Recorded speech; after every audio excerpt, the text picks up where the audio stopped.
So hello dear students, welcome to DJ class once again.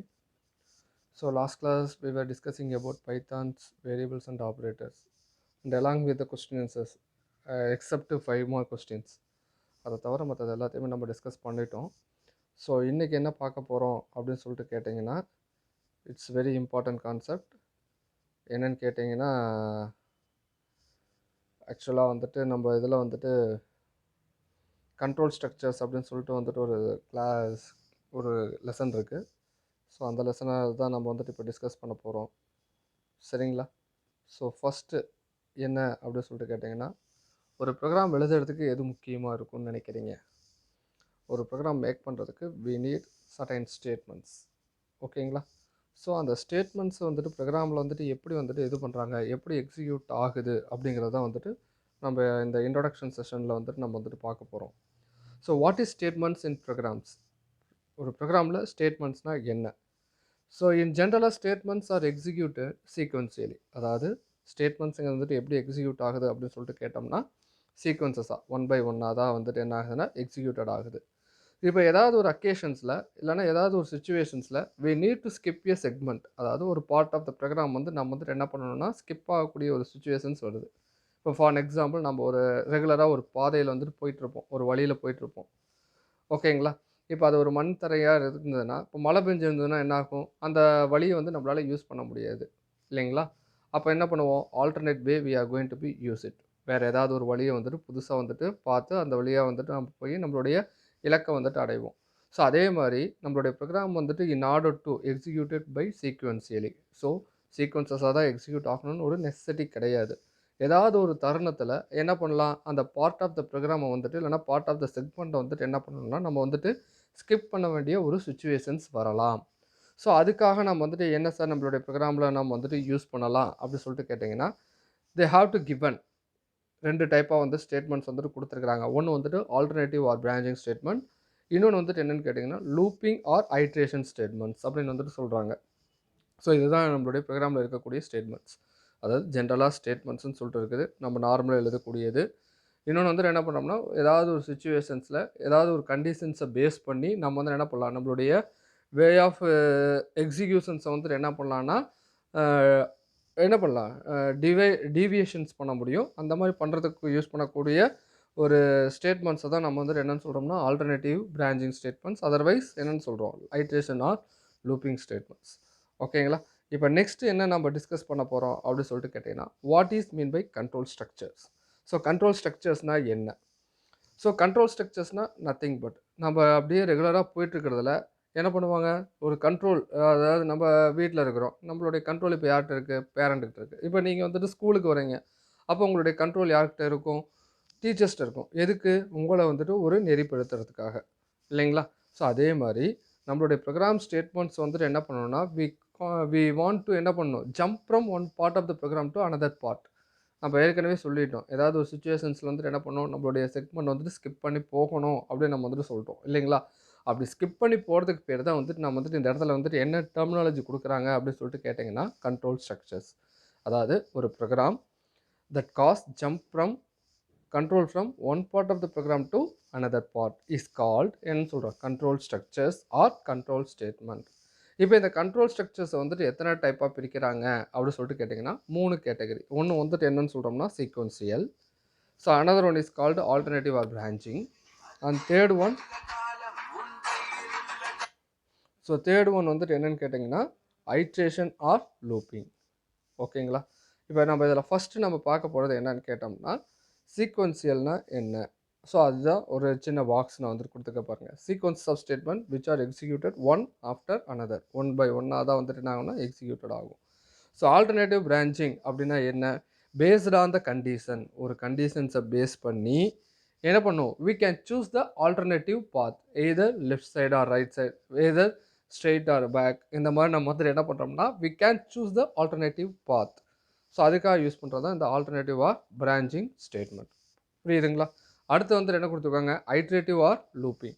So iterative or லூப்பிங்னா வந்துட்டு என்னென்னு கேட்டிங்கன்னா sometimes வந்துட்டு என்ன பண்ணணும்னா ஒரு பர்டிகுலர் ஸ்டேட்மெண்ட் வந்து நம்ம வந்துட்டு என்ன பண்ணணும்னா ரிப்பீட் மோடில் வந்துட்டு எக்ஸிக்யூட் பண்ண வேண்டிய சுச்சுவேஷன்ஸ் வரலாம். இப்போ ஒரு நல்ல நமக்கு பிடிச்ச பாட்டே இருக்குதுன்னா வந்துட்டு என்ன பண்ணுவோம், ரிப்பீட் மோடில் போட்டு நம்ம வந்துட்டு கண்டினியூஸாக வந்துட்டு கேட்டுக்கிட்டே இருப்போம் இல்லைங்களா? அதே மாதிரி சர்டைன் சிச்சுவேஷன்ஸில் ஒரு கண்டிஷன்ஸ் பேஸ் பண்ணி வரும்போது ஒரு மல்டிபிள் டைம்ஸ் வந்துட்டு எக்ஸிக்யூட் பண்ணுறதுக்காக உருவாக்கப்பட்ட ஸ்டேட்மெண்ட்ஸை தான் நம்ம வந்துட்டு என்ன சொல்கிறோம்னா iteration or looping statement. So கிளியருங்களா? ஸோ கண்ட்ரோல் ஸ்ட்ரக்சர்ஸ்னால் என்னன்னு சொல்கிறோம்? நம்ம வந்துட்டு ஒரு ப்ரோக்ராம் ஸ்டேட்மெண்ட்டில் வந்துட்டு jump of control from one part of the another part of the ப்ரோக்ராமை தான் நம்ம வந்துட்டு என்னன்னு சொல்கிறோம்னா கண்ட்ரோல் ஸ்ட்ரக்சர் ஆர் கண்ட்ரோல் ஸ்டேட்மெண்ட்ஸ்னு சொல்கிறோம். இது வந்துட்டு என்ன பண்ணுறாங்கன்னா 3 கேட்டகரியாக பிரிக்கிறாங்க. Sequential, alternative or branching, iterative or looping. இந்த மாதிரி 3 கேட்டகரியாக பிரிக்கிறாங்க. சீக்வன்ஸ்னால் எப்படி இருக்கும்? 1 by 1 தான் எக்ஸிக்யூட் ஆகும். ஆல்டர்னேட்டிவ்னா we can choose the alternative way. ஓகேங்களா? அதே ஐட்ரேட்டிவ் ஆர் லூப்பிங்னா வந்துட்டு என்ன சொல்கிறோம்? மல்டிபிள் டைம்ஸ் சர்டன் ஸ்டேட்மெண்ட்ஸ் வந்துட்டு எக்ஸிக்யூட் பண்ண வைக்கணும் அப்படின்னா நம்ம வந்துட்டு என்ன பண்ணுவோம்? இந்த ஸ்டேட்மெண்ட்ஸ் வந்துட்டு யூஸ் பண்ணுவோம். இப்போ நெக்ஸ்ட் என்னென்னா ஆல்டர்னேட்டிவ் பிரான்ச்சிங் ஸ்டேட்மெண்ட்ஸ்னால் என்ன அப்படிங்கிறத வந்துட்டு கொடுத்துருக்குறாங்க. ஸோ என்ன பண்ணுறோம்? we need to take various decisions. அதாவது we need to take various decisions. டெசிஷன்ஸ்னால் வந்துட்டு என்ன? நாமளே வந்துட்டு என்ன பண்ணுறோம்னா ஒரு இதை வந்துட்டு தேர்ந்தெடுக்கிறோம். ஒரு இதை வந்துட்டு என்ன பண்ணுறோம்னா கட்டாயமாக வந்து என்ன பண்ணுறோம்னா சூஸ் பண்ணக்கூடிய ஒரு கட்டாயத்தில் இருப்போம். ஸோ அதை தான் வந்துட்டு சொல்கிறோம். டெசிஷன்ஸ்னால் நாமளே வந்துட்டு என்ன பண்ணுறோம்? சரியான ஒரு பாதையை வந்துட்டு தேர்ந்தெடுக்கக்கூடிய ஒரு வழி. சரிங்களா? So we need to take various decisions and choose an alternative path. Suppose அது கிடைக்கலைன்னா என்ன பண்ணுறது? நம்மளுடைய ரிசல்ட் வந்துட்டு பெறுறதுக்கு என்ன பண்ணலாம்? இப்போ நம்ம அடுத்த வருஷம் இப்போ 12th படிச்சுட்டு இருக்கோம் இல்லைங்களா? இப்போ சில பேர் வந்து என்ன பண்ணுவேன்? இன்ஜினியரிங் படிக்கணும்னு நினைப்பேன். சில பேர் வந்து என்ன பண்ணுவேன்? ஆர்ட்ஸ் அண்ட் சயின்ஸ் படிக்கணும்னு நினைப்பேன். சில பேர் வந்து என்ன பண்ணுவேன்? டிப்ளமோ போயிட்டு போகலாம் அப்படிங்கிற மாதிரி நிறையா ஆப்ஷன்ஸ் இருக்கும் இல்லைங்களா? இப்போ என்ன பண்ணுறோம்னா நம்ம இன்ஜினியரிங் காலேஜ் போகிறோம், இல்லைனா ஏதோ ஒரு ஆர்ட்ஸ் அண்ட் சயின்ஸ் காலேஜுக்கு போகிறோம். அப்போ அதில் வந்துட்டு என்ன பண்ணுவோம்? பெஸ்ட்டு காலேஜ் இது அப்படின்னு சொல்லிட்டு நம்ம வந்துட்டு ஒரு வருஷப்படுத்தி வச்சுருப்போம் இல்லைங்களா? இப்போ எனக்கு சப்போஸ் என்னுடைய கட் ஆஃபுக்கு இந்த காலேஜ் கிடைக்கலன்னா அடுத்து நான் வந்துட்டு என்ன பண்ணியிருப்பேன்? இன்னொரு காலேஜஸ் வந்துட்டு வச்சுருப்பேன். சப்போஸ் அதுவும் கிடைக்கலன்னா வந்துட்டு என்ன பண்ணிருப்பேன்? இன்னொரு காலேஜ் வச்சுருப்பேன். ஆக மொத்தம் என்னுடைய பெஸ்ட் ஆஃப் நான் இதில் வந்து என்ன பண்ணுவேன்னா என்னுடைய பாத் வந்து நான் வந்துட்டு செட் பண்ணுறேன். ஸோ அதை தான் வந்துட்டு சொல்கிறோம். we need to take various decisions and choose an alternative path. நான் எனக்கு அந்த டைமுக்கு என்னுடைய இதை வந்துட்டு டெசிஷனுக்கு ஏற்ற மாதிரி கிடைக்கலன்னா I have to choose an alternative path. So எதுக்காக? To achieving the result. எனக்கு வேணுங்கிற ரிசல்ட்டு கிடைக்கிறதுக்காக. ஸோ இப்போ இந்த மாதிரி சுச்சுவேஷன்ஸுக்கு ஆல்டர்னேட்டிவ் பிரான்ச்சிங் ஸ்டேட்மெண்ட்ஸ் வந்துட்டு யூஸ்ஃபுல்லாக இருக்குது. இது எத்தனை டைப்பாக வந்துட்டு வச்சுருக்கிறாங்க அப்படின்னு சொல்லிட்டு கேட்டிங்கன்னா 3 கேட்டகரியாக வச்சுருக்காங்க. Number 1 simple if statement. Number 2 if else statement. Number 3 if and elif statement. So C++ல வந்துட்டு என்ன பண்ணி வச்சுருப்போம்னா else if அப்படின்னு சொல்லிட்டு வந்துட்டு ஒரு இது படிச்சிருப்போம் இல்லைங்களா? ஸோ அதை தான் இங்கே வந்துட்டு கொடுத்துருக்காங்க. ஒரு ஈஃபுக்குள்ளார எல்ஸ் வச்சு ஈஃப் கண்டிஷன்ஸ் மேக் பண்ணுறது தான் இந்த ஈஃப் எல்இஃப் ஸ்டேட்மெண்ட். அதுதான் வந்துட்டு இங்கே இந்த மாதிரி வந்துட்டு கொடுத்துருக்காங்க பைத்தானில். ஓகேங்களா? கன்ஃபியூஸ் ஆகிக்க வேண்டாம். இப்போ நெக்ஸ்ட் வந்துட்டு என்ன பார்க்குறோம்னா சிம்பிள் இஃப் ஸ்டேட்மெண்ட் வந்துட்டு எப்படி இருக்கும், அதனுடைய சின்டாக்ஸ் என்ன, அதுக்கு ஒரு சின்ன example program. So simple if statement அப்படின்னா வந்துட்டு என்ன? It is the simplest form of all decision making statement. புரியுதுங்களா? என்ன சொல்கிறாங்க? Simplest of all decision making statement. அப்போனா என்ன சார்? ஒரு சிம்பிளஸ்ட் ஃபார்ம், அதாவது நான் கரெக்டாக வந்துட்டு போகணும், ஒரு கொஞ்சம் குயிக்காக வந்துட்டு ப்ரொசீட் பண்ணணும், அதுக்காக யூஸ் பண்ணுறதா வந்துட்டு என்னென்னு பார்த்தீங்கன்னா இந்த simple if statement. For example ஒரு படம் ரிலீஸ் ஆகுது, எனக்கு அந்த படத்துக்கு டிக்கெட் கிடைக்கலன்னா வந்துட்டு என்ன பண்ணுவீங்க? டக்குன்னு இன்னொரு படத்துக்கு போவோம் இல்லைங்களா? ஸோ அதை தான் வந்துட்டு என்ன சொல்லுவோம்னா சிம்பிள் இஃப் ஸ்டேட்மெண்ட். ஆக மொத்தம் simplest of all decision making statement is called simple if statement. இதனுடைய கண்டிஷன்ஸ் எப்படி இருக்கணும், எந்த ஃபார்மேட்டில் இருக்கணும் அப்படின்னு சொல்லிட்டு கேட்டிங்கன்னா based on the relational or logical expression. எப்படி இருக்கணும்? இந்த சிம்பிள் இஃப் ஸ்டேட்மெண்ட்ஸ் நீங்கள் மேக் பண்ணணும்னா அதில் கண்டிஷன் வந்துட்டு எந்த ஃபார்மேட்டில் கொடுக்கணும்? Based on relational or logical expressions. Already நம்ம வந்து ரிலேஷனல் ஆப்ரேட்டரையும் லாஜிக்கல் ஆப்ரேட்டர்ஸையும் வந்துட்டு டிஸ்கஸ் பண்ணியிருக்கிறோம். ஸோ அந்த ஃபார்மேஷன்ஸில் தான் நம்ம வந்துட்டு என்ன பண்ணணும்னா இந்த ஈஃப் ஸ்டேட்மெண்ட் வந்துட்டு மேக் பண்ணணும் அப்படிங்கிறது வந்துட்டு இந்த இடத்துல வந்துட்டு ஒரு கீ நோட்டாக வந்துட்டு கொடுத்துருக்குறாங்க. ஓகேங்களா? ஸோ இப்போ நெக்ஸ்ட் வந்துட்டு இதனுடைய சின்டாக்ஸ் எப்படி இருக்கணும்? ஈஃப்ங்கிற ஒரு கீவேர்ட் போடணும், அதுக்கப்புறம் ரிலேஷனல் ஆர் லாஜிக்கல் எக்ஸ்பிரஷன்ஸில் ஒரு கண்டிஷன்ஸ் மேக் பண்ணுறோம், ஒரு கோலன் வச்சுருக்கிறாங்க. எதுக்காக இந்த கோலன்னா இதுதான் இந்த இடத்துல வந்துட்டு அந்த ஐடென்டிஃபிகேஷன் ஈஃப் ஸ்டேட்மெண்ட் அப்படிங்கிற வந்துட்டு நம்ம வந்துட்டு ஆல்டர்னேட்டிவ் பிரான்ச்சிங் ஸ்டேட்மெண்ட்ஸ் இது அப்படிங்கிற வந்துட்டு ஐடென்டிஃபிகேஷன்ஸ் பண்ணுறதுக்காக இந்த கோலன் வந்துட்டு மென்ஷன் பண்ணியிருக்கிறாங்க. தென் ஸ்டேட்மெண்ட் பிளாக் 1. ஸோ ட்ரூவாக இருக்கும்போது வந்துட்டு என்ன எக்ஸிக்யூட் ஆகணும்? ஸ்டேட்மெண்ட் பிளாக் 1 வந்துட்டு எக்ஸிக்யூட்டட் ஆகணும். இப்போ இதுக்கு வந்துட்டு ஒரு எக்ஸாம்பிள் ப்ரோக்ராம் கீழேயே நான் கொடுத்துருக்கேன் பாருங்கள். X equal to int of input of enter your age. இப்போ நீங்கள் கொடுக்கக்கூடிய ஏஜ் வந்துட்டு greater than 18 இருந்ததுன்னா வந்துட்டு என்ன பண்ணணும், I have to put an என்ன பண்ணணும், you are eligible to vote. ஓட்டுக்கு வந்துட்டு எனக்கு வந்துட்டு எலிஜிபிள் ஆகுது. சப்போஸ் அப்படி இல்லைன்னா தெரியாது. ஸோ அதுதான் வந்துட்டு இங்கே வந்துட்டு எக்ஸ்பிளைன் பண்ணியிருக்கிறாங்க. ஃபர்ஸ்ட் வந்துட்டு என்ன பண்ணியிருக்கிறோம், எக்ஸுங்கிறதுக்கு வந்துட்டு ஒரு 45 அப்படிங்கிற ஒரு நம்பர் வந்துட்டு கொடுத்துருக்கேன். என்டர் யுவர் ஏஜ் அப்படிங்கிற வந்துட்டு என்ன 45. ஸோ அப்போ வந்துட்டு என்னது, greater than or equal to 18 the condition is true. அப்போ என்ன ஆகணும், ஆட்டோமேட்டிக்காக ஸ்டேட்மெண்ட் பிளாக் 1 வந்துட்டு எக்ஸிக்யூட்டட் ஆகிடுது. You are eligible to vote அப்படிங்கிறது வந்துட்டு வந்துருச்சு. இப்போ அவுட்புட் 2 பாருங்கள், என்ன கொடுத்துருக்கேன், என்டர் யுவர் ஏஜ் 15 அப்படின்னு வந்துட்டு கொடுத்துருக்குறேன். இப்போ இது வந்துட்டு போய் கண்டிஷன்ஸ் வந்துட்டு செக் பண்ணுது. இப்போ என்ன ஆகுது, இந்த condition as per the rule என்ன ஆகுது, இது வந்துட்டு ஃபால்ஸ். இப்போ ஃபால்ஸுங்கும் போது என்ன பண்ணணுங்கிற ஒரு மெத்தடாலஜியை நம்ம வந்துட்டு இங்கே வந்துட்டு என்ன பண்ணலாம்னா யூசர்ஸ்க்கு வந்துட்டு ப்ரொவைட் பண்ணலை. ஸோ இதுதான் இருக்க இந்த சிம்பிள் இஃப் ஸ்டேட்மெண்ட்ஸில் இருக்கக்கூடிய ஒரு ட்ராபேக். என்ன ட்ராபேக்குன்னு கேட்டிங்கன்னா, இப்போ சரியாக இருந்ததுன்னா எனக்கு வந்துட்டு என்னுடைய ரிசல்ட் வந்து நான் வந்துட்டு அச்சீவ் பண்ணிடுவேன். சப்போஸ் அது சரியாக இல்லாமல் போச்சுன்னா என்ன பண்ணணும் அப்படிங்க வந்துட்டு யூசர்ஸ்க்கு வந்துட்டு தெரியாது. ஸோ இதை வந்துட்டு அவாய்ட் பண்ணணும் அப்படிங்கிறதுக்காக தான் என்ன பண்ணியிருக்கிறாங்க அப்படின்னு சொல்லிட்டு பார்த்தோம்னா, இஃப் எல்ஸ் ஸ்டேட்மெண்ட் அப்படிங்கிறது வந்துட்டு ஒன்று வந்துட்டு கொடுத்துருக்குறாங்க. ஓகேங்களா. So the if else statement provides the control to check the true black statement and the falls black statement. புரியுதுங்களா, ரெண்டையுமே செக் பண்ணும்.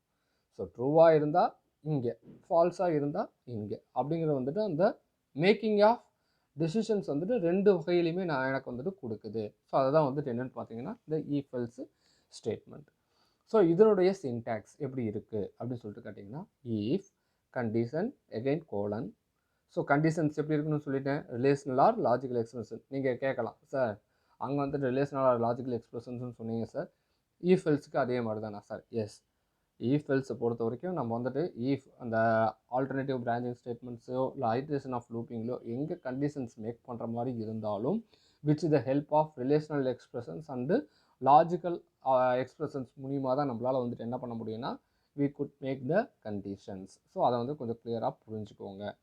இப்போ நெக்ஸ்ட் வந்துட்டு என்ன பண்ணுறோம், எல்ஸுங்கிற பிளாக்ல வந்துட்டு என்ன பண்ணிடுறோம், ஸ்டேட்மெண்ட் பிளாக் 2 வந்துட்டு கொடுத்துட்றோம். ஸோ இதுலேயே உங்களுக்கு தெரிஞ்சிடும். ஸோ கண்டிஷன் ட்ரூவாக இருக்கும் பொழுது ட்ரூ பிளாக் ஸ்டேட்மெண்ட் எது, ஸ்டேட்மெண்ட் பிளாக் 1. கண்டிஷன் ஃபால்ஸாக இருக்கும்போது எது எக்ஸிக்யூட் ஆகணும், எல்ஸ் பிளாக் ஸ்டேட்மெண்ட். அவ்வளோதாங்க, சிம்பிள். இப்போ இதே ப்ரீவியஸ் ப்ரோக்ராமே தான். இந்த இடத்துல வந்துட்டு என்ன பண்ணிடுறேன், else print you are not eligible to vote அப்படின்னு வந்துட்டு கொடுத்தாரு. அப்போ என்ன ஆகிடும், யூஸருக்கு வந்துட்டு தெரிஞ்சிடும். ஸோ இந்த ஏஜ் வந்துட்டு என்ன பண்ணணும், 15 கொடுத்தோம்னாலும் சரி, 16 கொடுத்தோம்னாலும் சரி, 17 கொடுத்தோம்னாலும் என்ன ஆகாது, இட்ஸ் நாட் எலிஜிபிள். ஸோ அப்போ வந்துட்டு என்ன ஆகணும், ஓட்டு போடுறதுக்கு 18 ஏஜுக்கு மேலே இருந்தால் தான் நம்மளை வந்துட்டு பர்மிட் பண்ணும் அப்படிங்கிறது வந்துட்டு இந்த இடத்துல வந்துட்டு ஒரு சிம்பிளஸ்ட்டு மேக்கிங் ஆஃப் ஸ்டேட்மெண்ட்ஸில் வச்சு நமக்கு வந்துட்டு கிளியராக எக்ஸ்பிளைன் பண்ணியிருக்கிறாங்க. ஓகேங்களா. இப்போ தேர்ட் ஒன் என்னன்னு கேட்டிங்கன்னா, என்னது, நெஸ்டடு இஃப் ஆர் இஃப் ஸ்டேட்மெண்ட்ஸ். ஓகேங்களா. ஸோ இது என்ன அப்படின்னு சொல்லிட்டு கேட்டிங்கன்னா, when we need to construct a chain of if statements, அதாவது நாம் வந்துட்டு நம்மளுடைய கண்டிஷன்ஸ் வந்துட்டு ஒரு செயின் பேசிஸில் ஒன்றுக்கு அடுத்து இந்த கண்டிஷன்ஸை செக் பண்ணால் இந்த கண்டிஷன்ஸ் வரணும், இந்த கண்டிஷன்ஸும் பாசிட்டிவாக இருந்தால் தான் எனக்கு ரிசல்ட் வந்துட்டு என்னவாக வரணும், கரெக்டான ரிசல்ட்டு ட்ரூ ஸ்டேட்மெண்ட்ஸ் வரணும் அப்படிங்கிற மாதிரி நீங்கள் வந்துட்டு யோசிச்சிங்கன்னா, இப்போ நம்ம வீட்லேயே வந்துட்டு என்ன பண்ணிருப்போம், எலக்ட்ரிசிட்டி பில் வந்துட்டு பே பண்ணுறோம். இப்போ ரீசெண்டாக கூட நமக்கு வந்துட்டு அது நிறையா ப்ராப்ளம் வந்தது, நமக்கு பில் இவ்வளோ வந்துருச்சு அப்படின்ட்டு. ஓகேங்களா.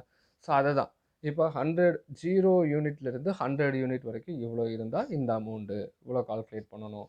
அதுக்கப்புறம் 101லேருந்து 200க்கு மேலே போனால் இந்த அமௌண்ட்டு கால்குலேட் பண்ணணும். ஸோ 201க்கு மேலே 500க்குள்ளே இருந்தால் இந்த அமௌண்ட்டு கால்குலேட் பண்ணணும். ஸோ இந்த மேக்கிங் ஆஃப் ஸ்டேட்மெண்ட்ஸ் வந்துட்டு நார்மலான ஈஃப்லேயோ இல்லை ஈஃபில் ஸ்டேட்மெண்ட்ஸ்லேயோ பாசிபிள் கிடையாது. ஸோ இந்த மாதிரி ஒரு செயின் ரியாக்ஷன்ஸுக்காக நம்ம வந்துட்டு உருவாக்கப்பட்டது தான் வந்துட்டு என்னென்னு கேட்டிங்கன்னா இந்த nested if otherwise if elif else statement. ஓகேங்களா. ஸோ அதான் அந்த இடத்துல ஃபஸ்ட்டு பாயிண்டே கொடுத்துருக்காங்க, when we need to construct a chain of if statement then elif statement can be used instead of else. ஓகேங்களா. எல்ஸுக்கு பதிலாக நம்ம என்ன பண்ணிக்கலாம், elif அப்படிங்கிற வந்துட்டு நம்ம வந்துட்டு யூஸ் பண்ணிக்கலாம். ஸோ இப்போ இதனுடைய சின்டாக்ஸ் எப்படி இருக்கும், if statement 1 statement block 1 will be executed. Next வந்துட்டு என்ன பண்ணுறோம், elif else இல்லை, மறுபடியும் வந்துட்டு என்ன பண்ணுறேன், if கண்டிஷன். இப்போ சொல்கிறேன், இப்போ if கண்டிஷன் வந்துட்டு என்ன, லெஸ் தென் 100 யூனிட் அப்படின்னா வந்துட்டு என்ன ஆகணும், price equal to price into 1.250. Suppose else if என்ன பண்ணணும், கிரேட்டர் தென் 100 அண்டு என்ன பண்ணுறோம் லெஸ் தென் 200 அப்படி கொடுத்தோம்னா வந்துட்டு என்ன ஆகும், இப்போ 100 யூனிட்டுக்கு மேலே இருக்கணும், 200 யூனிட்டுக்கு கீழே இருக்கணும், அப்படின்னா ப்ரைஸ் இவ்வளோ கால்குலேட் பண்ணுறோம். சப்போஸ் எல்ஸ் இதுவும் இல்லை, எல்ஸ் இஃப் அப்போ என்ன ஆகுது, கிரேட்டர் தென் இஃப் என்ன பண்ணுறோம், யூனிட் கிரேட்டர் தென் 200 ஓகேங்களா. அதுக்கடுத்து வந்து என்ன பண்ணுறோம், and unit less than or equal to 500. இப்போ கொடுக்கும்போது என்ன ஆகும், 200 யூனிட்டுக்கு மேலே, அதாவது 201 யூனிட்லேருந்து 500 யூனிட் டோட்டலாக 300 யூனிட் வரைக்கும் நம்ம வந்துட்டு எவ்வளோ கால்குலேட் பண்ணணும், இந்த அமௌண்ட்டு கால்குலேட் பண்ணணும். ஸோ இந்த மாதிரி ஒரு பேசிஸில் நம்ம வந்துட்டு உருவாக்கப்படுறது தான் வந்துட்டு என்னென்னு சொல்கிறோம்னா இந்த நெஸ்டட் இஃப் ஸ்டேட்மெண்ட். இப்போ இதில் கவனிக்க வேண்டிய பாயிண்ட் என்னென்னு பார்த்தீங்கன்னா, elif clause combines if else statement to one if elif else அப்படிங்கிறாங்க. அதாவது இந்த எல்இஃப் அப்படிங்கிற காம்பினேஷன்ஸ் வந்துட்டு எப்படி கம்பைன் ஆகிருக்குன்னா, நார்மலாக if else again if else இந்த மாதிரி ஃபார்மேட்டில் வந்துட்டு கம்பைன்ட் ஆகிருக்கு அப்படிங்கிறத இந்த இடத்துல வந்துட்டு சொல்லியிருக்கிறாங்க. ஓகேங்களா. இப்போ நெக்ஸ்ட் வந்துட்டு என்ன கொடுத்துருக்காங்கன்னு பார்த்தீங்கன்னா, elif is considered to be abbreviation of else if. Already நான் உங்ககிட்ட சொன்னது தான், எல்இஃப்னா ஒன்றும் இல்லைங்க, எல்ஸ் இஃப் கிளாஸை தான் இந்த மாதிரி ஷார்ட் ஃபார்மில் கொடுத்துருக்குறாங்க அப்படின்னு நான் வந்துட்டு சொன்னது தான். இப்போ நெக்ஸ்ட் வந்துட்டு என்னென்னு பார்த்தீங்கன்னா, தேர் இஸ் நோ லிமிட்டேஷன் ஓகேங்களா of elif class that can be used but else class if used should be placed at the end. அதாவது நீங்கள் எத்தனை எல்இஃப் வேணாலும் யூஸ் பண்ணிக்கோங்க, ஆனால் அந்த எல்ஸுங்கிறது வந்துட்டு என்ன பண்ணணும், கடைசியாக தான் வந்துட்டு யூஸ் பண்ணணும் அப்படிங்கிறது வந்துட்டு இந்த பாயிண்டில் வந்துட்டு டிஸ்கஸ் பண்ணியிருக்கிறாங்க. ஓகேங்களா, கிளியராக. அதாவது when we need to construct the chain of if statements then elif statements can be used.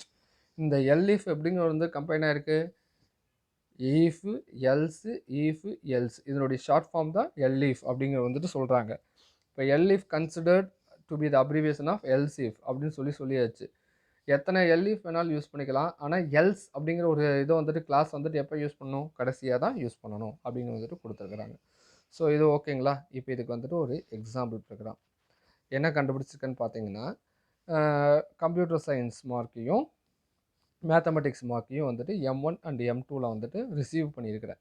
இப்போ இதனுடைய ஆவரேஜ் வந்துட்டு கால்குலேட் பண்ணுறேன். M1 + M2 டிவைடட் பை 2 என்னாகும், I receive an average through average variable இல்லைங்களா. இப்போ என்ன பண்ண போகிறேன், என்னுடைய ஆவரேஜ் வந்துட்டு 80க்கு மேலே இருந்தால் I got the grade A. Suppose என்ன ஆகுது, ஆவரேஜ் வந்துட்டு 70க்கு மேலே ஆனால் 80க்கு கீழே இருந்தால் என்னுடைய கிரேடு வந்துட்டு பி. சப்போஸ் என்னுடைய ஆவரேஜ் 60க்கு மேலே 70க்கு கீழே இருந்தால் கிரேடு சி. சப்போஸ் என்னோட ஆவரேஜ் 50லேருந்து 60க்குள்ளே இருந்தால் கிரேடு டி. இது எதுவுமே இல்லைன்னா கிரேடு இ. ஸோ இதை தான் வந்துட்டு சிம்பிளாக இங்கே மேக் பண்ணி உங்களுக்கு வந்துட்டு கொடுத்துருக்கேன். இப்போ பாருங்கள், கம்ப்யூட்டர் சயின்ஸ் மார்க் 88 கொடுத்துருக்குறேன். அதே மாதிரி மேத்தமெட்டிக்ஸ் மார்க்ஸ் 92 அப்படின்னு சொல்லிட்டு கொடுத்துருக்கேன். இப்போ எனக்கு என்ன கிரேடு வருங்க, ஏங்கிற கிரேடு வந்துட்டு வரும். ஸோ இதுதான் வந்துட்டு என்னென்னு பார்த்தீங்கன்னா இந்த நெஸ்டட் இஃப் ஸ்டேட்மெண்ட்ஸோடைய என்னென்னு சொல்லலாம் எக்ஸிக்யூஷன் ஃபார்மேட் அப்படின்னு நம்ம வந்துட்டு வச்சுக்கலாம். இப்போ இது எப்படி வந்துட்டு ஒர்க் ஆகுது அப்படிங்கிறது வந்துட்டு ஒரு 5 பாயிண்டில் வந்துட்டு நான் உங்களுக்கு வந்துட்டு டிஸ்கஸ் பண்ணியிருக்கேன். இப்போ பாருங்கள், as mentioned above, first evaluates the condition 1. If it is true, the statement 1 grade A will be executed. நீங்கள் என்ட்ரு பண்ணக்கூடிய மார்க் வந்துட்டு இப்போ ஃபார் எக்ஸாம்பிள் 50, கம்ப்யூட்டர் சயின்ஸில் 50, கம்ப்யூட்டர் சயின்ஸில் அடுத்து வந்துட்டு என்ன மேத்தமெட்டிக்ஸில் 70. இப்போ 70 + 50 என்ன ஆகுது 120, 120 டிவைடட் பை 2 என்ன ஆகுது 60. இதான் என்னுடைய ஆவரேஜ். இப்போ எடுத்துக்கோங்க, என்ன பண்ணுது, கம்பேர் பண்ணுது, greater than or equal to 80யா இல்லை. ரெண்டாவது ஸ்டேட்மெண்ட் எல்இஃப் என்ன, average is greater than or equal to 70 and less than 80. இதுக்குள்ளே வருதா, வரல, ஏன்னா என்னது வந்துட்டு என்ன 60 தான். இப்போ மூணாவது எல்ஸுக்கு போகுது, மூணாவது எல்இஃப் பிளாக்குள்ளே போகுது. இங்கே என்ன வந்து கொடுத்துருக்கேன் நான், average is less than or equal to greater than or equal to 60 and less than or equal to என்னன்னு கொடுத்துருக்கேன் 70.